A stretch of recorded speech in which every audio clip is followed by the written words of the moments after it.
tema kita sesuatu yang spesial. Bagaimana kita boleh menjadi umat Tuhan yang berkemenangan atas penipuan diri. Penipuan diri yaitu adalah satu keadaan di mana kita tidak menjadi orang yang jujur terhadap diri sendiri. Bahkan kita mengabaikan perasaan kita, mengabaikan kebenaran firman, mengabaikan apa yang harusnya kita lakukan. Oleh karena kita lebih memilih atau mencari aman. Mencari aman supaya tidak terjebak dengan masalah, tidak mengalami hal-hal yang sulit karena mau cari selamat saja. Padahal Tuhan mau dalam seluruh hidup kita harus jujur dengan diri kita, jujur sehingga tidak lagi menjadi orang yang pura-pura, tapi menjadi apa adanya. Ya, jadi self-deception itu adalah satu akar dosa, saya sebut sebagai akar dosa, yang akhirnya menjadi pemicu atau menjadi jalan untuk masuknya dosa-dosa yang lebih besar. Sama seperti orang jatuh dalam perzinahan, itu dimulai dari ketika dia mulai menipu dirinya sendiri, dia mendenial atau mengabaikan suara di hatinya. Ketika dia mengabaikan firman Tuhan tidak boleh melakukan itu, tapi dia mengabaikannya. Nah itulah satu keadaan menipu diri sendiri. Makanya firman Tuhan mengingatkan saudaraku bahwa ketidakjujuran itu adalah penipuan diri. Sesuatu yang tidak benar akhirnya kita coba membuatnya menjadi benar. Rasionalisasi. Membuat sesuatu sepertinya logis padahal sebenarnya kita tahu itu sesuatu yang salah. Sesuatu yang tidak benar dan tanpa sadar itu mengakibatkan konsekuensi-konsekuensi yang lain yaitu kehidupan kita masuk kepada dosa-dosa selanjutnya. Makanya saudaraku, ini ada satu kondisi yang kalau kita perhatikan, penipuan diri adalah kemampuan luar biasa di hati manusia untuk menekan atau menyembunyikan kebenaran dari dirinya sendiri. Bukan dari orang lain. Hatinya bilang jangan bohong, tapi keluarnya bohong. Hatinya bilang jujur.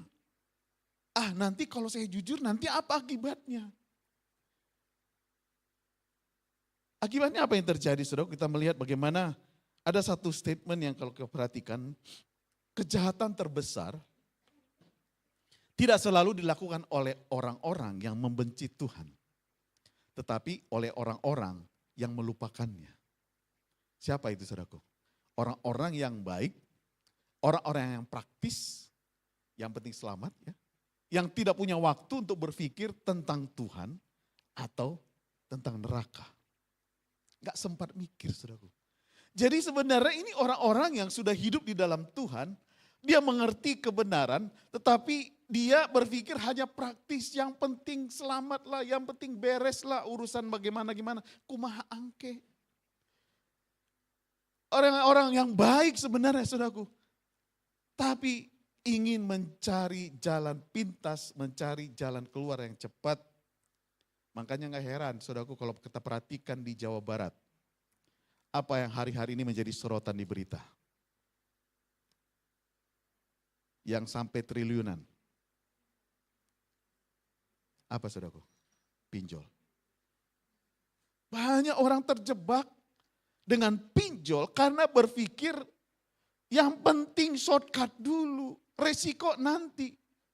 Bahkan kalau kita perhatikan ini di situasi hari-hari ini, akan ada beberapa orang yang akhirnya bunuh diri, bahkan keluarga-keluarga bunuh diri oleh karena situasi yang mencari jalan keluar dengan cara yang salah. Yang ngeri lagi tutup lubang, gali lubang, tutup lubang lagi. Sampai semua, jangan-jangan bisa jadi sampai semua namanya pinjol dipakai saudaraku. Ujung-ujungnya ada bahkan bunuh diri, bahkan keluarganya harus menjual segala sesuatunya. Hidupnya menjadi kondisi yang melarat atau mengenaskan. Ini adalah realita saudaraku. Demi satu penampilan orang rela mengutang ke sana kemari. Bahkan demi untuk membeli satu benda, orang rela saudaraku membayar itu. Kenapa? Karena dia gak berpikir tentang Tuhan. Dia nggak hidup takut akan Tuhan. Dia nggak tak berpikir bahwa ada konsekuensi daripada setiap perbuatannya. Makanya di istimewa Tuhan saya meminta untuk setiap kita dengan tegas. No pinjol. Jangan pinjol. Saya kasih tahu saudaraku. Ngeri. Bilang kiri kanannya, kau ada pinjol enggak? Kalau enggak ada tobat kau. Kalau ada bertobat. Saya katakan bertobat saudaraku.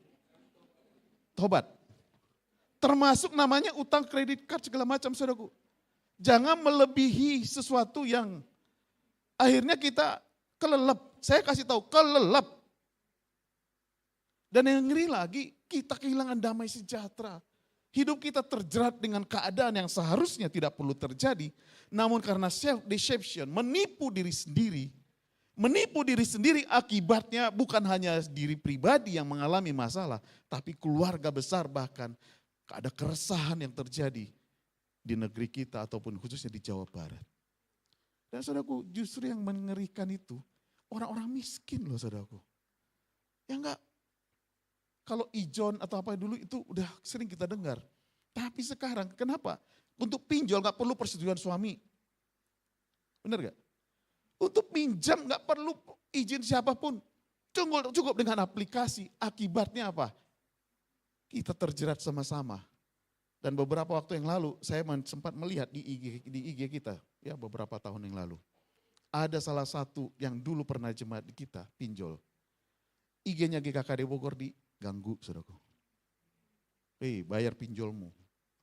Gereja, saudaraku, dibawa-bawa, saudaraku.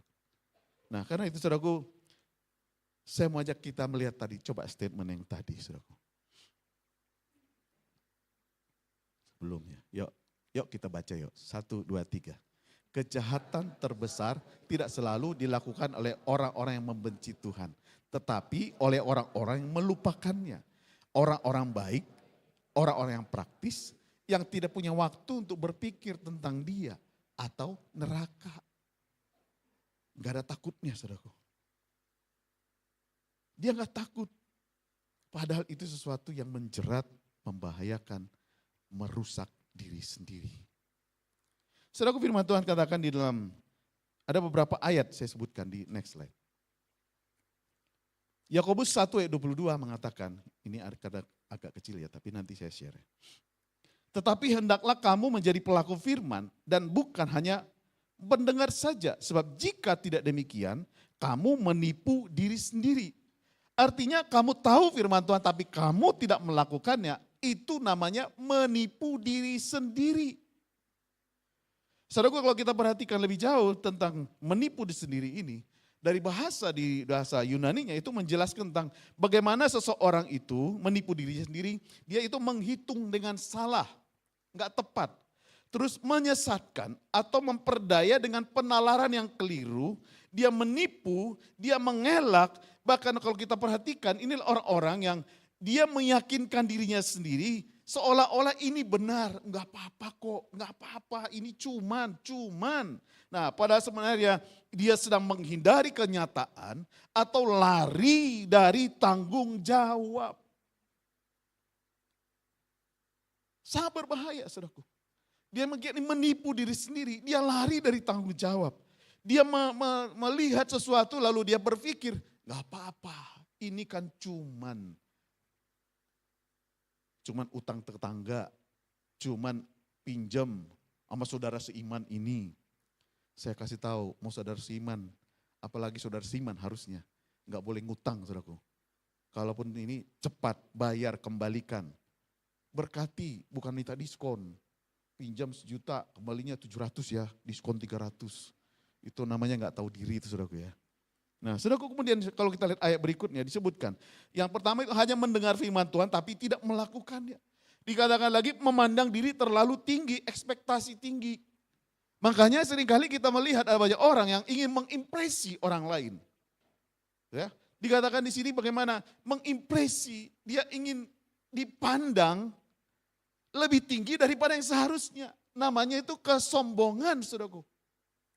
Dia ingin dihargai orang lain karena dia punya uang. Makanya ada beberapa kalau kita pernah di luar sana, saudaraku, supaya dia diterima, dianggap keren, Dia menggunakan segala cara. Ya, dia traktir orang, dibayar-bayarin orang. Terus uangnya dari mana? Ternyata dari kejahatan atau penipuan. Atau dari pinjol dan sebagainya. Dia traktir orang, saudaraku. Saya masih ingat tahun berapa waktu saya di Cilegon itu, saudaraku. Ada teman saya, dia suka banget traktir kami, saudaraku. Kemana-mana ditraktir. Kita pikir, banyak kali duitnya ya.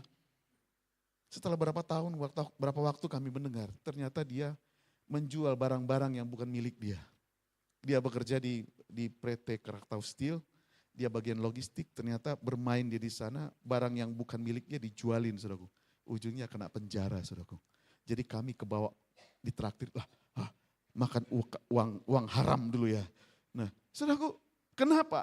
Karena dia ingin diekspektasi, dianggap keren, diterima oleh orang lain, sehingga dia berusaha menyenangkan. Makanya istilahnya itu, lo jangan mengekspresi orang dong.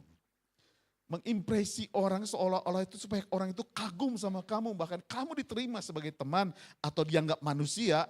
Ya gitu kasarnya, kalau kamu bisa mentraktir orang lain. Makanya di sini katakan sebab kalau seorang menyangka bahwa ia berarti, artinya merasa dirinya lebih, maka dia telah membuat satu kondisi melebih-lebihkan, dia merasa kamu itu penting. Kemampuanmu lebih daripada yang lain, padahal kenyataannya tidak demikian. Traktir-traktir tapi sebenarnya habis itu pusing. Iya kan, baru gajian traktir orang. Apalagi tanggal segini bahaya saudaraku, baru pada gajian kan. Kalau baru tanggal segini ingat prinsip kehidupan. Hiduplah dengan 10, 10, 70, 10. Hiduplah yang pertama, 1/10-mu dulu selesaikan di hadapan Tuhan. Yang kedua, simpan dulu 10%-nya. Hiduplah dengan 70% penghasilanmu.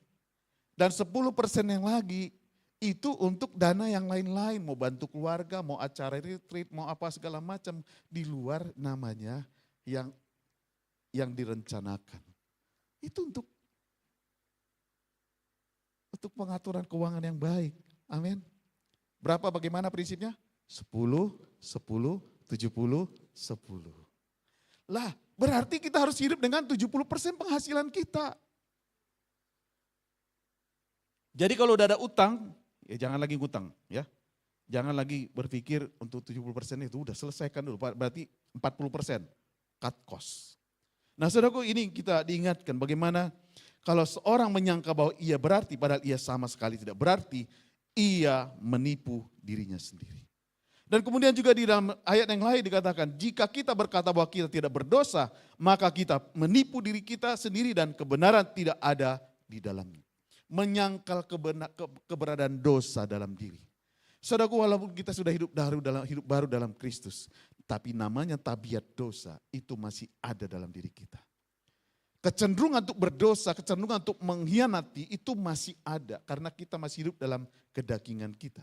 Makanya kita harus hidup dibaharui dari hari ke hari supaya kita boleh mengalami kehidupan yang baru di dalam Kristus. Nah saya mau ambil satu contoh bagaimana kisah ya, belajar dari kisah Saul, Raja Saul. Ada 4 alasan mengapa harus berkemenangan atas penipuan diri. Saudaraku, penipuan diri sekali lagi bukan satu dosa yang berdiri sendiri. Tapi itu adalah akar yang memungkinkan dosa-dosa yang lain yang lebih keji untuk tumbuh subur dalam kehidupan kita. Saudaraku, yang pertama dikatakan menipu diri sendiri. Kenapa harus berkemenangan atas menipu diri sendiri? Kita lihat di 1 Samuel 15 ayat 19-20. Ayat ini mengatakan begini. Mengapa engkau tidak mendengarkan suara Tuhan? Mengapa engkau mengambil jarahan melakukan apa yang jahat di mata Tuhan? Lalu kata Saul kepada Samuel, aku memang mendengar atau shema suara Tuhan dan mengikuti jalan yang telah disuruh Tuhan kepadaku. Dan aku membawa Agag raja orang Amalek, tetapi orang Amalek itu sendiri telah kutumpas. Saudaraku, kalau kita baca ayat ini, apakah seorang Raja Saul sedang taat melakukan firman Tuhan atau tidak melakukan firman Tuhan? Kalau kita perhatikan di sini, dia sedang membenarkan diri sendiri seolah-olah taat, padahal enggak taat. Seolah-olah melakukan tapi sebenarnya tidak dengan sepenuh hati, tidak dengan sepenuhnya dia taat melakukan firman Tuhan. Karena dari asal kata shema, shema itu artinya kita mendengar dan mentaati. Shema mendengar dan mentaati untuk melakukan firman Tuhan. Namun yang namanya Raja Saul ini, dia mendengar semua perintah itu dengan jelas. Engkau tidak mendengar suara Tuhan, mengapa engkau mengambil jarahan? Ditanya sama Samuel, kenapa kamu lakukan ini? Kenapa kamu tidak harus ke begini? Jawabnya saudaraku dengan sangat diplomatis, aku memang mendengar. Kenapa kamu enggak pergi ke sekolah? Iya, aku sih tahu jam 8 itu harus, jam 7 harus sekolah. Tapi kira-kira begitu. Aku tahu, aku itu kalau ini janji harus tepat waktu. Tapi, nah saudaraku kita melihat bagaimana dia katakan, aku mendengar suara Tuhan mengikuti jalan yang telah disuruh Tuhan kepadaku. Dan saudaraku, adakah dia disuruh yang lainnya itu? Dan aku membawa Agag. Tuhan suruh gak bawa Agag? Tidak. Tuhan tidak suruh itu tapi dia melakukan. Tuhan tidak suruh tapi dia berdiplomasi atau ngeles, ya istilahnya itu ngeles. Dia ngeles dengan cara yang sangat luar biasa. Saudaraku ini liciknya hati ini begini tuh saudaraku. Kalau udah kepepet, keluar apa? Ilmu kepepet. Kalau udah kepepet itu cepat sekali swing. Tadinya udah benar biasa tiba-tiba, pinter kali jawabnya. Anak kecil pun kalau udah kepepet, jawabannya itu bisa di luar nalar saudaraku. Apalagi tuh dia pikir, kalau aku dimarahin nanti kena konsekuensi uang jajan gak dapat. Oh dia mulai mencari alasan pembenaran diri. Nah saudaraku kita melihat bagaimana Tuhan menegur saudaraku ya. Tuhan menegur dan kita lihat konsekuensinya bahkan Saul itu ditolak menjadi raja. Satu konsekuensi saudaraku. Satu kontras yang kita lihat bagaimana Samuel bertanya mengenai ketidaktaatan Saul. Tapi Saul mengklaim telah mendengar suara Tuhan. Dia klaim loh, aku dengar suara Tuhan. Padahal dia tahu Shema itu mendengar taat. Tapi dia pikir taat ya yang penting kan kulakukan. Nah ini membuat kita boleh mengingat bagaimana penipuan diri membuat seorang dapat mendengar suara firman Tuhan. Tapi tidak benar-benar mentaatinya. Itu adalah satu keadaan yang menyedihkan. Kenapa saudaraku? Yang alasan pertama, kenapa kita harus menang terhadap penipuan diri? Karena penipuan diri itu mengakibatkan ketidaktaatan kepada Tuhan. Atau mau taat tapi parsial atau tidak sepenuh hati. Taatnya setengah-setengah, kalau itu menguntungkan dia taat, kalau nggak menguntungkan atau membuat dia jadi agak berat-berat dikit, ya cincailah Tuhan, dia minta diskon. Apa yang pertama saudaraku? Bagaimana kita berkemenangan? Kenapa kita harus berkemenangan atas penipuan diri? Yang pertama apa saudaraku? Mengakibatkan apa? Ketidaktaatan kepada slide-nya dong bos. Ya. Apa saudara akibatnya apa? Mengakibatkan ketidaktaatan pada perintah Tuhan. Jadi kalau kita perhatikan kita sering tidak taat pada perintah Tuhan. Mari kita perhatikan saudaraku. Kita sedang menipu diri sendiri, tahu kebenaran tapi tidak melakukan, atau ada hal yang lain yang membuat kita tidak menjadi taat. Nah hal yang kedua kita melihat bagaimana ya disebutkan kenapa kita harus berkemenangan atas penipuan diri. Kita lihat 1 Samuel 15 ayat 15a ini. Jawab Saul, semuanya itu dibawa dari orang Amalek. Ini ngelesnya kalau kita baca ayat ini sekilas itu baik-baik saja. Dia sedang mengatakan begini, bukan salah saya. Ya orang Amalek sih datang bawa domba, bawa ini, ya bukan salah saya. Habis tentara-tentara itu sih yang nangkap, bukan salah saya.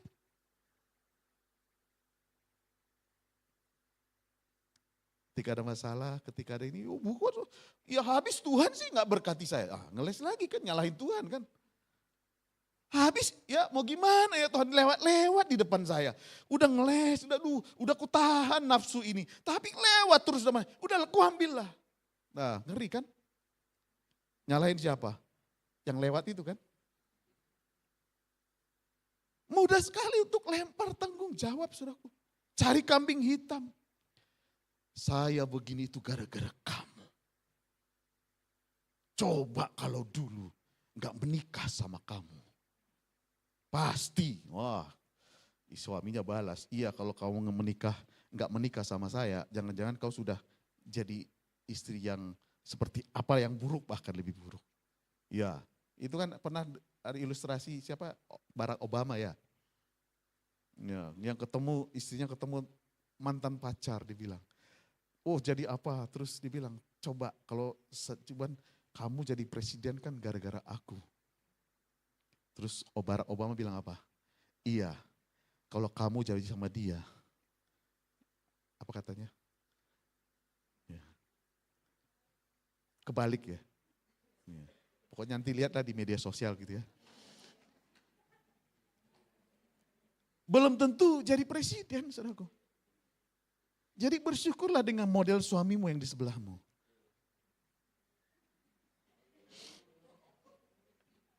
Bersyukurlah untuk semua keadaan yang Tuhan izinkan dalam hidup kita. Itu tidak jadi alasan untuk membenarkan diri, amin. Itu tidak jadi alasan untuk membuat kita kompromi, merasa bahwa pantas melakukan sesuatu yang salah. Karena alasan-alasan apapun. Namanya setia, tidak kompromi dengan apapun. Nah saudaraku, mendorong praktik ya, kita melihat akhirnya menjadi pengalihan tanggung jawab.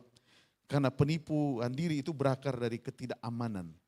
Berakar dari ketidaknyamanan dalam dirinya, dia akhirnya melarikan diri. Itu dibawa, dia dibilang penggunaan kata ganti orang ketiga. Ya. Manipulasi praktik kambing hitam untuk menutupi ketidaktaatan. Hal yang ketiga kita melihat bagaimana, kenapa kita harus berkemenangan atas penipuan diri. 1 Samuel 15 ayat 15b. Dan seterusnya. Sebab rakyat menyelamatkan kambing domba dan lembu yang terbaik dengan maksud untuk mempersembahkan korban kepada Tuhan Allahmu. Tetapi selebihnya telah kami tumpas. Kira-kiranya lagi bilang begini, kan gak apa-apa lah Tuhan. Main judi juga kan duitnya ku pakai untuk persepuluhan kan Tuhan. Kira-kira gitu kan. Dia lagi bilang gitu kan. Uangnya dari mana, tipu-tipu, hasil korupsi juga. Yang penting kan memberkati gereja. Tipu itu saudaraku.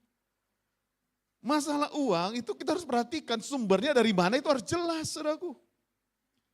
Jangan kita merasa membodohi diri kita sendiri, kita tahu asalnya yang salah, tapi kita tidak jujur. Makanya dia bilang begini, untuk persembahan di rumah Tuhan kok. Padahal sebenarnya dia sedang menipu dirinya sendiri, dia tahu itu salah. Tapi dia membenarkan dirinya sendiri, bahkan moralitas palsu begini nih. Udahlah yang penting kan rohani, yang penting kan masih melakukan yang baik. Padahal saudaraku kita punya alasan-alasan itu balik itu semua adalah motivasi-motivasi yang palsu. Termasuk kegiatan pelayanan saudaraku. Ada beberapa yang kami kenal. Begitu luar biasanya melayani Tuhan. Namun dalam beberapa waktu akhirnya malah meninggalkan Tuhan, bahkan menceraikan suaminya. Kenapa? Karena ternyata dia untuk melayani, dia hanya untuk memuaskan dirinya sendiri. Untuk pembuktian dirinya sendiri, moralitas saudaraku. Untuk dianggap bahwa dia seorang yang rohani.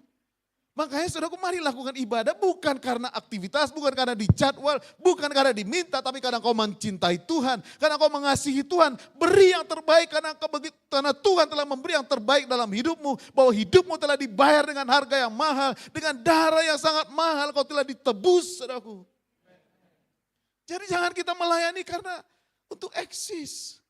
Jangan kita menjadi orang yang merasa bahwa sungguh-sungguh dalam Tuhan, tapi di rumah kita tidak menunjukkan keteladanan itu, saudara.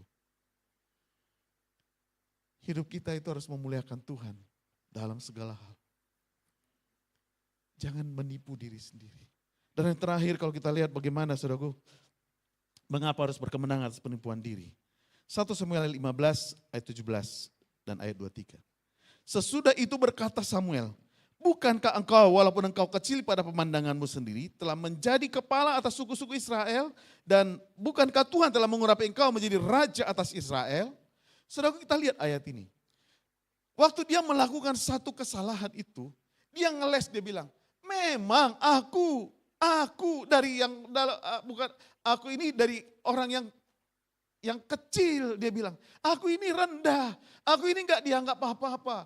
Bukankah aku dari suku yang paling kecil, dari suku Israel? Bukankah aku, dia jadi sebenarnya persoalannya adalah dia merasa insecure dalam hidupnya, merasa hidupnya tidak tenang, dia belum menemukan identitas yang sejati dalam Kristus. Padahal dikatakan, Tuhan telah mengurapi engkau menjadi raja atas Israel.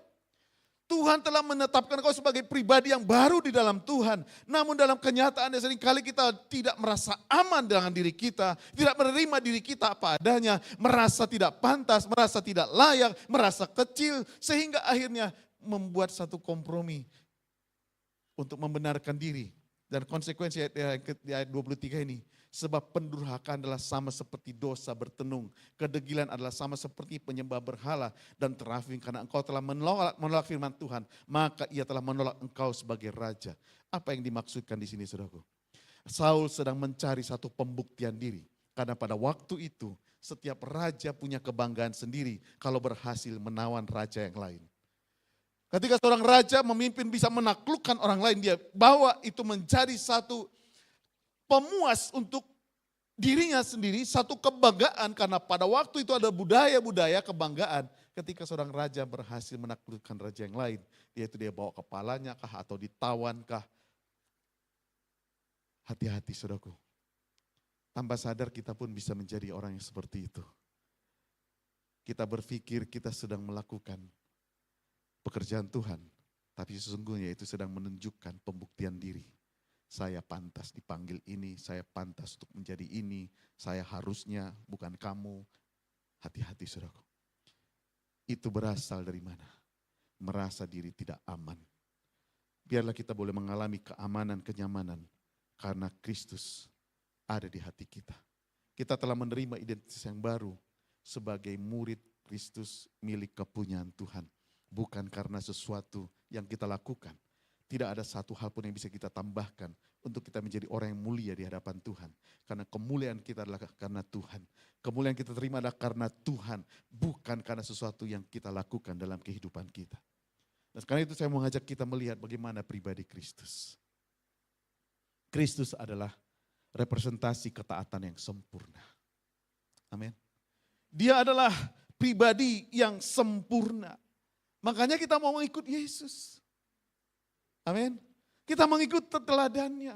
Dan kita telah diberikan Roh Kudus sebagai penolong yang menuntun kita, yang membantu kita untuk menjadi pribadi yang semakin holy, semakin berkenan di hadapan Tuhan, semakin seperti Kristus. Kristus adalah raja yang segala raja, rela berkorban, merendahkan dirinya, bahkan mati sampai di bawah di atas kayu salib. Beda dengan Saul. Gak rela berkorban. Tapi dia bahkan mengorbankan orang lain. Yesus sumber segalanya. Termasuk siapa? Identitas kita di dalam Tuhan. Karena kita tahu bahwa Kristus jalan kebenaran dan hidup. Memulihkan setiap kepalsuan. Tuhan memulihkan segala palsuan dalam kehidupan kita. Kita tahu bagaimana Yesus luar biasa mencintai kita, mengasihi kita. Baiklah kita boleh datang meresponinya dengan cara yang benar. Bagaimana saudaraku supaya kita boleh mengalami ini? Saya mau ajak kita melihat ada 4 hal. Yang pertama adalah, next slide. Bagaimana kita boleh evaluasi sumber. Next slide ya. Evaluasi sumber harga dirimu. Kau berharga karena apa? Apakah kau berharga karena Tuhan? Atau karena aksesoris, pakaian, baju, mobil, rumah? Atau karena Kristus telah menjadi identitas dalam dirimu. Kau adalah murid Kristus. Hidup kita orang Kristen, pengikut Kristus. Evaluasi.